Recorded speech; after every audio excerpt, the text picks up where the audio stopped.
Hello, 12મું ધોરણ કેમ છો?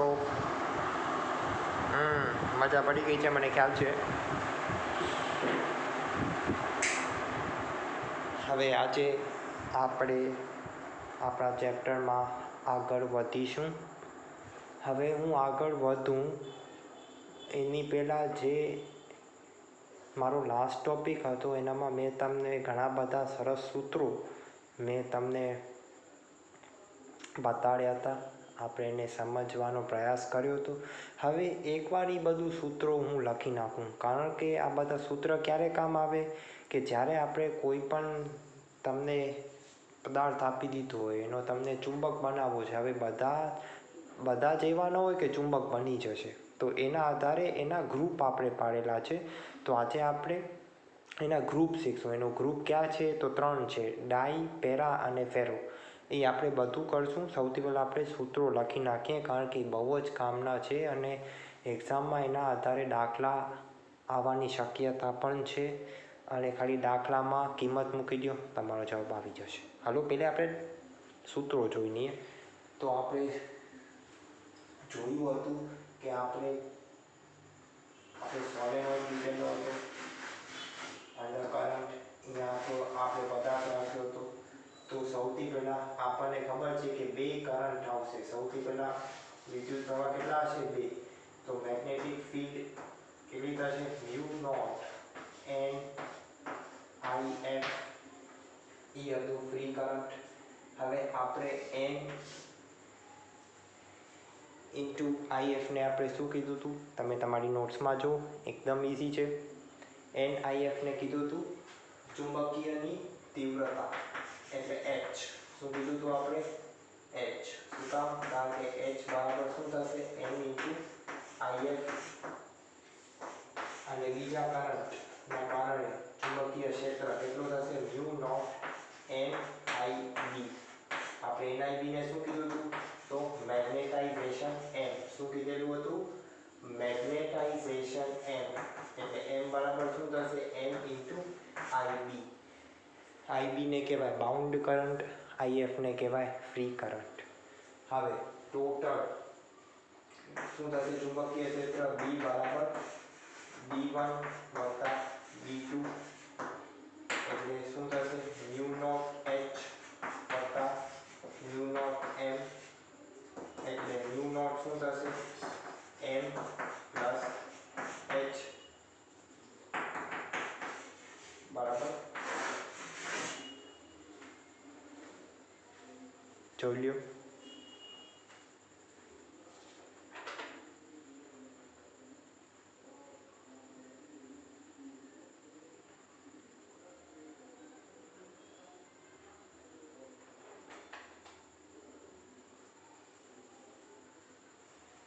બરાબર. હવે અહીંયા આપણે આગળ વધશું. આપણે જો પરમિએબિલિટી મ્યુ ને કેવી રીતે વ્યાખ્યા આપી હતી? મ્યુ બરાબર શું થશે? B છેદમાં H. પરમિએબિલિટી, ચુંબકીય પરમિએબિલિટી મ્યુ બરાબર B/H. એટલે B શું થશે આપણું? Mu into H. Mu into H. એટલે B શું થશે? Mu into H equals to μ0 M plus H. હવે અહીંયા આપણી હજી એક રાશિ મેં તમને કીધી હતી, જેને કહેવાય ચુંબકીય સસેપ્ટિબિલિટી. શું કહેવાય? ચુંબકીય susceptibility. X of M. X of M નું સૂત્ર શું હતું? M/H. M/H. M ને શું કહેતા આપણે? મેગ્નેટાઇઝેશન. H ને શું કહીએ? તીવ્રતા, ચુંબકીય તીવ્રતા. તો H ને નીચે જવા દો, એટલે શું થશે? મ્યુ બરાબર μ0 M છેદમાં H વત્તા 1. M/H ને શું કહીએ આપણે? Magnetic susceptibility. એટલે ચુંબકીય સસેપ્ટિબિલિટી આપણે એને કહીએ. એટલે હું આને લખી શકું કે મ્યુ બરાબર μ0 ઇન્ટુ 1 પ્લસ xm. હવે તમે સાપેક્ષ પરમિએબિલિટી પણ તમને ખ્યાલ છે. સાપેક્ષ પરમિએબિલિટી શું થાય? મ્યુ આરને શું લખાય હંમેશા? મ્યુ છેદમાં મ્યુ નોટ. એટલે મ્યુને શું લખી શકું? Mu naught into mu R બરાબર mu naught 1 plus xn. Mu naught ઉડી હશે એટલે તમારી સાપેક્ષ પરમિએબિલિટી શું આવશે? હંમેશા 1 વત્તા xn. xn ને આપણે શું કહીએ? ચુંબકીય સસેપ્ટિબિલિટી, જેને આપણે કહીએ m છેદમાં h. અને xm નો એકમ કેવો છે? એકમ રહિત છે. કેવો છે આ? એકમ રહિત છે. યાદ રાખજો, બહુ જ કામનો છે આ. કેવું છે? એકમ રહિત. એકમ રહિત છે કારણ કે એક સાથે સરવાળામાં છે. આટલા સૂત્રો આપણે કર્યા હતા. બહુ જ કામના છે, બરાબર ને? બહુ જ કામના છે. હવે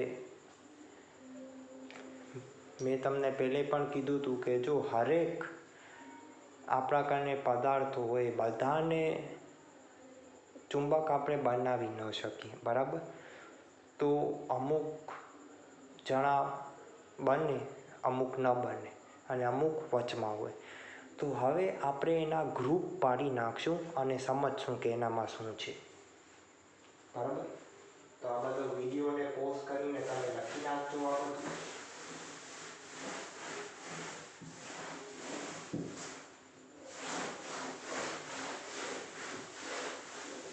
હવે એના 3 ગ્રુપ છે. એક તો છે ડાઈ, બીજો છે પેરા અને ત્રીજા છે ફેરો. ડાઈ, પેરા અને ફેરો. હવે ડાઈ મેગ્નેટિક, હવે એવા પદાર્થો છે. હવે જો તમે માની લો, હું પહેલે ડાઈનું શીખવાડીશ તમને, પછી પેરાનું શીખવાડીશ અને પછી ફેરાનું. હવે ડાઈમાં હું તમને શીખવાડું છું. હવે એ લોકોને છે ને તે ચુંબકીય ક્ષેત્ર જરાય ગમે નહીં. યાદ રહી ગયું? એ લોકોને આપણે એકદમ સરળ ભાષામાં આપણે શીખશું તો જ ખબર પડશે કે આ 3 વચ્ચે ફરક શું છે, બરાબર? તો સૌથી પહેલું વાક્ય મારું કયું છે?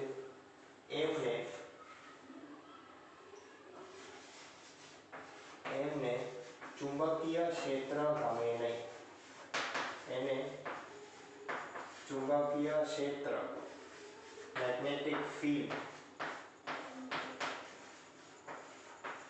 ગમે નહીં, બરાબર? આપેલું. હવે હવે માની લ્યો કે આપણે આ પદાર્થ લીધો, બરાબર? હવે એની અંદર ચુંબકીય ડાયપોલ હશે બધા, ઓકે? તો આવા બધા ગોઠવાયેલા હશે. ગમે તે દિશામાં બધા ફરતા હશે, એ માની લો. એટલે આપણે અહીંયા ચુંબકીય ચાકમાત્ર, મેગ્નેટિક મોમેન્ટ, આનો નેટ શું થશે? Net magnetic moment, okay? ચુંબકીય ચાકમાત્ર, ચુંબકીય ચાકમાત્ર શું થશે? 0. શું થશે? 0 થશે. કારણ કે બધા જ અલગ અલગ દિશામાં છે. તો આપણે નેટ શોધશું તો નેટ પોતે શૂન્ય આવી જશે. હવે માની લ્યો આ પદાર્થને આપણે ચુંબકીય ક્ષેત્રમાં નાખ્યો અને આ ચુંબકીય ક્ષેત્રની દિશા છે. આ ચુંબકીય ક્ષેત્રની દિશા છે. તો એના જે પણ અંદરના ડાયપોલ જે છે, ચુંબકીય ડાયપોલ, એ આની વિરુદ્ધ દિશામાં ગોઠવાઈ જશે. ક્યાં ગોઠવાઈ જશે? આની વિરુદ્ધ દિશામાં ગોઠવાઈ જશે. એકદમ સહેલો.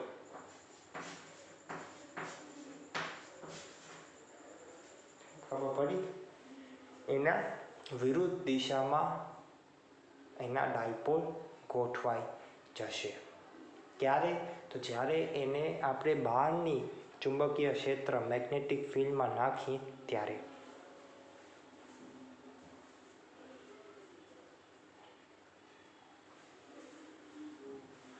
હવે ડાઈ કેવા છે જે આના ઉદાહરણ કોપર, ઝિંક, સિલિકોન આ બધા છે ને ડાઈ છે.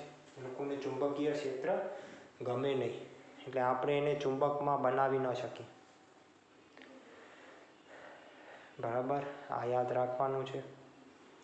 એટલે આમ હશે, જો માની લ્યો અહીંયા આપણે મેગ્નેટ રાખી દઈએ ને અહીંયા આપણો પદાર્થ છે, અહીંયા આપણો આ પદાર્થ છે, અહીંયા આપણો આ પદાર્થ છે. તો એની ચુંબકીય રેખા કેવી થશે? આવી થશે.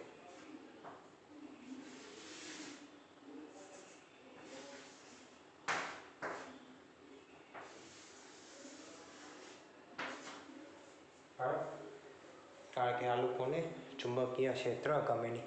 આને કહેવાય ડાયમેગ્નેટિક. શું કહેવાય? ડાયમેગ્નેટિક મટીરિયલ. કેવું મટીરિયલ છે આ?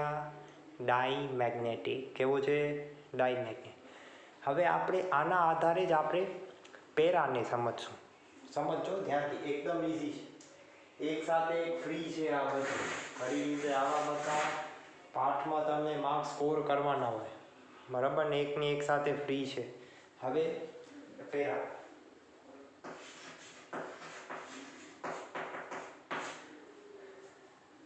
હવે પેરાને ડાયમેગ્નેટિક કરતાં એને ચુંબકીય ક્ષેત્ર વધુ ગમે.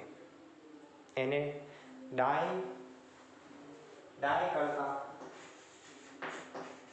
ડાયમેગ્નેટિક મટીરિયલ, ઓકે, આમ ડાય કરતાં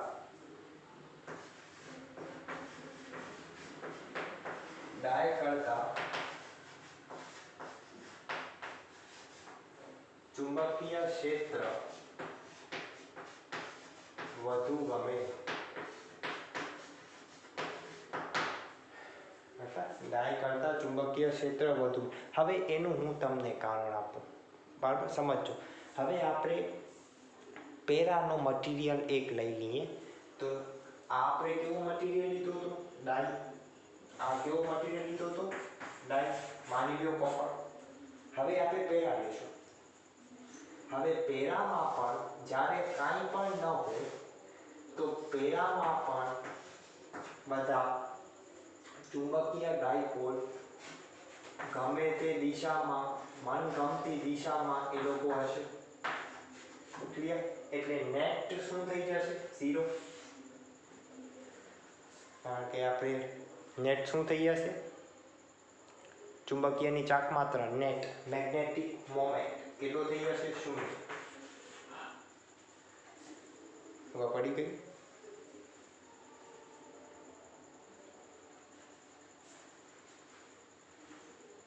બરાબર. હવે આના એક્ઝામ્પલ શું છે? Sodium, aluminium, oxygen. ક્યારે? એસટીપીમાં. ઓકે. હવે જો અહીંયા સુધી તો બે સરખા છે ને, ડાઈ અને પેરા બંને સરખા છે. જો અહીંયામાં પણ એની નેટ ચુંબકીયની ચાક માત્ર 0 થશે, અહીંયા પણ 0. પણ હવે તમે જ્યારે આ પદાર્થને બહારના ચુંબકીય ક્ષેત્રમાં તમે નાખશો, માની લ્યો આ ચુંબકીય ક્ષેત્રની દિશા છે, તો એના જે ડાયપોલ જે છે ચુંબકીય, એ બધા જ ચુંબકીય ક્ષેત્રની દિશામાં જ ગોઠવાઈ જશે. તો આ બે વચ્ચે બહુ જ મહત્ત્વનો તફાવત છે. યાદ રાખજો આને. એટલે આના કેવા ગોઠવાઈ જશે? આવી રીતે ગોઠવાઈ જશે, આની દિશામાં.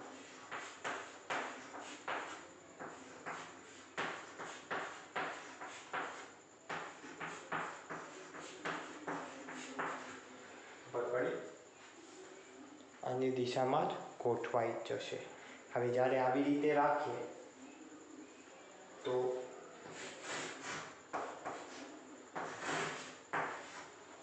આ જે આપણો પદાર્થ હશે,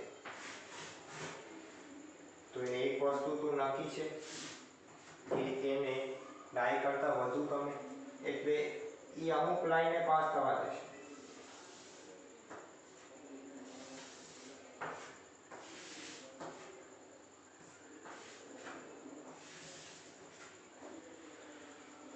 જો ચુંબકીયોની રેખા વધી ગઈ છે, તમને ખબર પડી, એટલે જ આપણે કહીએ કે પેરા જે છે એ ડાઈ કરતાં એને ચુંબકીય ક્ષેત્ર વધુ ગમે.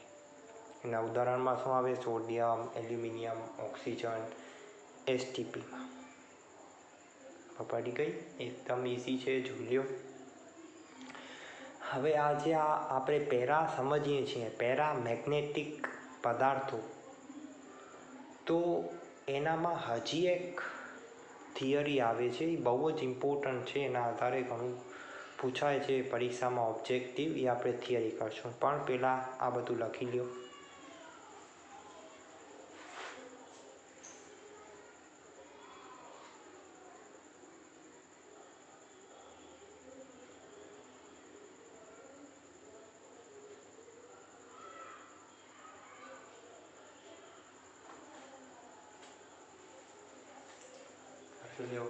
વ્યવસ્થિત.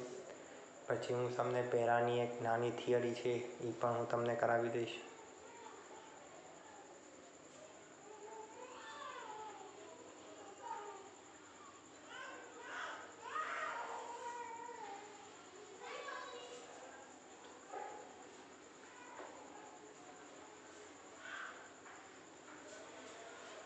એકદમ સરસ ચેપ્ટર છે આ, બરાબર?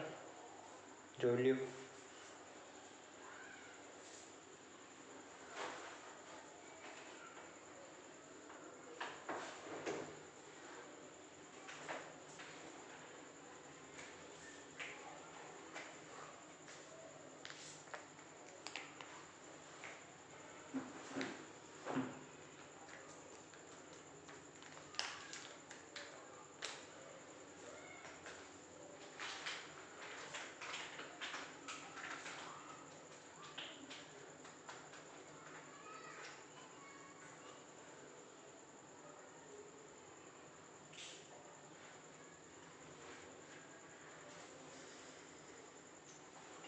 હવે અહીંયા આવે છે ક્યુરીનો નિયમ, એ હું તમને કરાવી દઉં.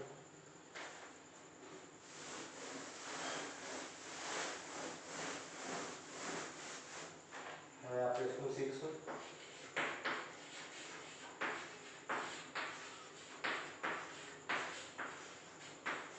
ક્યુરીનો નિયમ. ઓકે.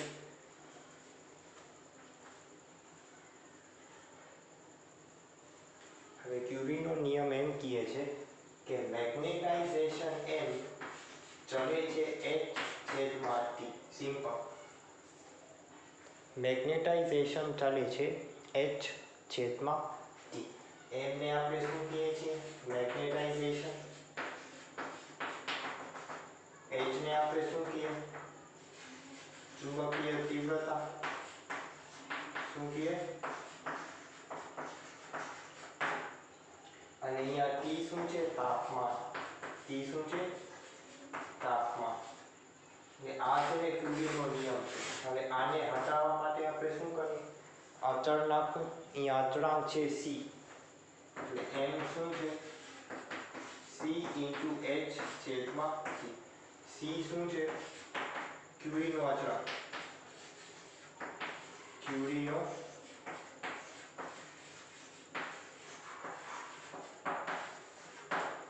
C શું છે? ક્યુરીનો અચળાંક.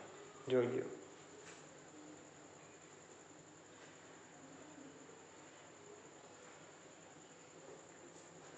પડી ગઈ? આજને આ સૂત્રને આપણે આવી રીતે પણ લખી શકીએ કે m/h બરાબર શું થશે? C/T. હવે આપણને ખબર છે કે મેગ્નેટિક સસેપ્ટિબિલિટી, ચુંબકીય સસેપ્ટિબિલિટી xm, મેં આગળ લેક્ચર ચાલુ કર્યો હતો ત્યારે જ મેં સૂત્ર લખ્યું હતું. xm નું સૂત્ર શું થશે? m/h. એટલે આનો xm શું થશે? C/T. બસ આ સિમ્પલ નિયમને કહેવાય ક્યુરીનો નિયમ. બરાબર? એટલે xm બરાબર શું થશે? C/T. C શું છે? ક્યુરીનો અચળાંક. અને T શું છે? તાપમાન. શું છે? તાપમાન. બરાબર. હવે જે છેલ્લો ગ્રુપ છે હું તમને એ પણ કરાવી દઉં, જેને આપણે કહીએ ફેરો ચુંબકીય પદાર્થો, ફેરો મેગ્નેટિક મટીરિયલ.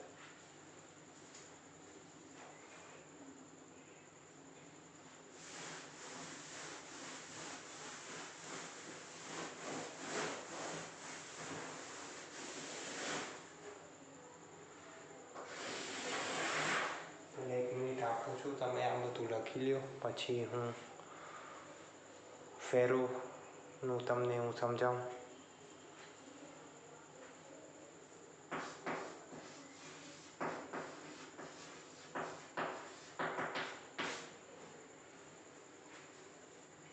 આ બધા ચેપ્ટર એકદમ ઇઝી છે, બરાબર ને? કાંઈ પણ અઘરા નથી. આપણે બધું જ વ્યવસ્થિત રીતે વિસ્તારમાં કરીએ છીએ, એટલે કાંઈ તકલીફ આવશે નહીં.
હાલો ચાલુ કરી નાખીએ. જો હવે ફેરોમાં જો આને ચુંબકીય ક્ષેત્ર બહુ જ ગમે. ચુંબકીય ક્ષેત્ર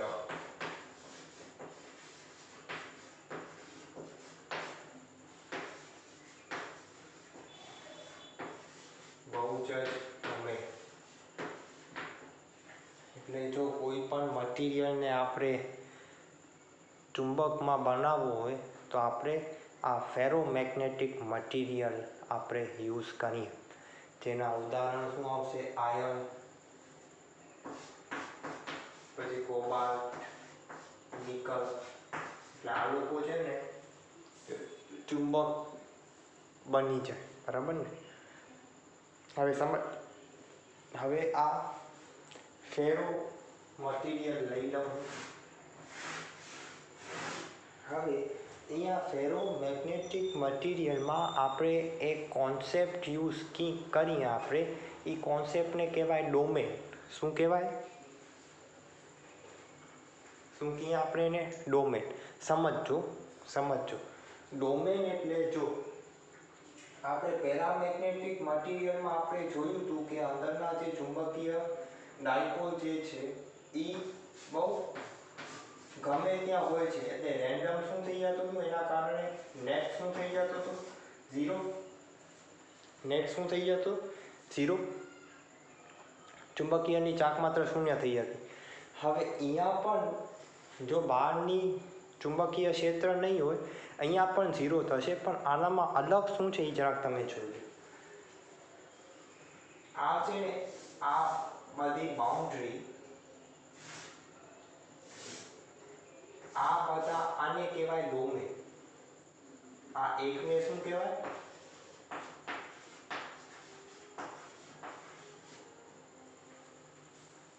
આ એકને શું કહેવાય? ડોમેન. હવે આની ખાસિયત શું છે કે હરેક ડોમેનમાં જે ચુંબકીય ડાયપોલની દિશા એક જ હોય. કેવી હોય? એક ડોમેનની અંદર એક જ. હવે માની લો આની અંદર આમ છે તો બધી આવી રીતે હશે, આનામાં આમ છે તો બધી આવી રીતે હશે. ખબર પડે છે? દિશા એક જ હશે. દિશા કેવી હશે? એક જ હશે. ખબર પડી ગઈ? હવે જ્યારે આને આપણે ચુંબકીય ક્ષેત્રમાં નાખીએ તો ચુંબકીય ક્ષેત્રમાં નહીં હોય તો નેટ આનો પણ શૂન્ય જ થશે, બરાબર ને? આનો પણ શૂન્ય જ થશે. હવે જ્યારે આપણે બહારના ચુંબકીય ક્ષેત્રમાં આપણે નાખીએ તો આ જે બધા ડોમેનની અંદર જે છે એ આ બધા જ એક જ દિશામાં ગોઠવાઈ જશે ને આ જે ડોમેન જે છે ને આ ધીમે ધીમે બધા તૂટતા આવશે, ધીમે ધીમે બધા તૂટતા આવશે અને બધાની દિશા ચુંબકીય ક્ષેત્રની દિશામાં આવી જશે. તમે એમ સમજો, એકદમ સિમ્પલ છે, કાંઈ અઘરું નથી. જોજો, બધા જ એક જ દિશામાં ગોઠવાઈ જશે. ખબર પડે છે? બધા જ એક જ દિશામાં. આ ધીમે ધીમે તૂટી જશે અને ધીમે ધીમે બધા એક જ દિશામાં ગોઠવાઈ જશે. અને દિશા કઈ હશે? તો ચુંબકીય ક્ષેત્રની દિશામાં ગોઠવાઈ જશે. સમજી ગયા? એકદમ ઈઝી છે, જોઈ લો. તો આને કહેવાય ફેરો. એટલે આ લોકો આપણે જ્યારે એને બહારની ચુંબકીય ક્ષેત્રમાં નાખીએ તો આ પોતે પરમનન્ટ મેગ્નેટ બની જાય. તો બની જાય પરમનન્ટ, એ પોતે ચુંબક બની જશે.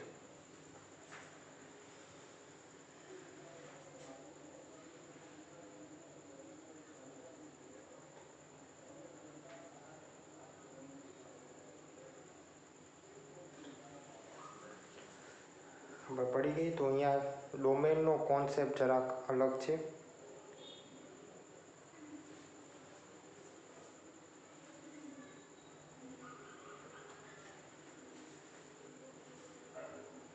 અને અહીંયા આની ચુંબકીય સસેપ્ટિબિલિટી x ઓફ m થશે t/t માઇનસ tc. t શું છે? તાપમાન. t શું છે? તાપમાન છે.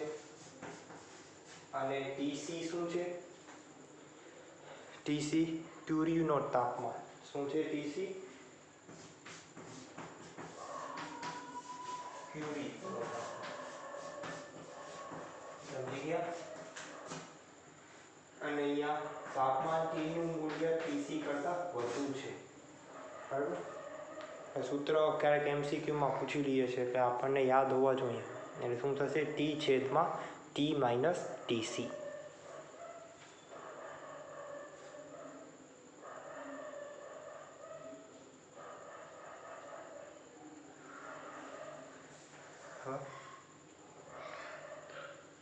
હજી એક વસ્તુ હું તમને કહી દઉં, પછી આ વિડીયોને હું પૂરો કરી નાખીશ.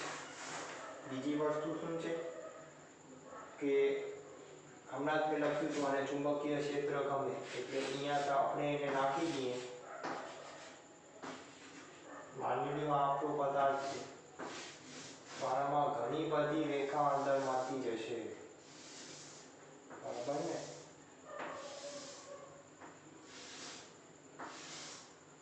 શું કામ? કારણ કે આને ચુંબકીય ક્ષેત્ર ગમે. એટલે આ લોકોને આપણે ચુંબક જલ્દીથી બનાવી શકીએ, પરમનન્ટ રીતે. ઓકે, તો બીજું આપણે બીજા પાર્ટમાં આપણે સમજશું અને શીખશું. સો થેન્ક યુ, અને તમે તમારી ધ્યાન રાખજો. Thank you very much.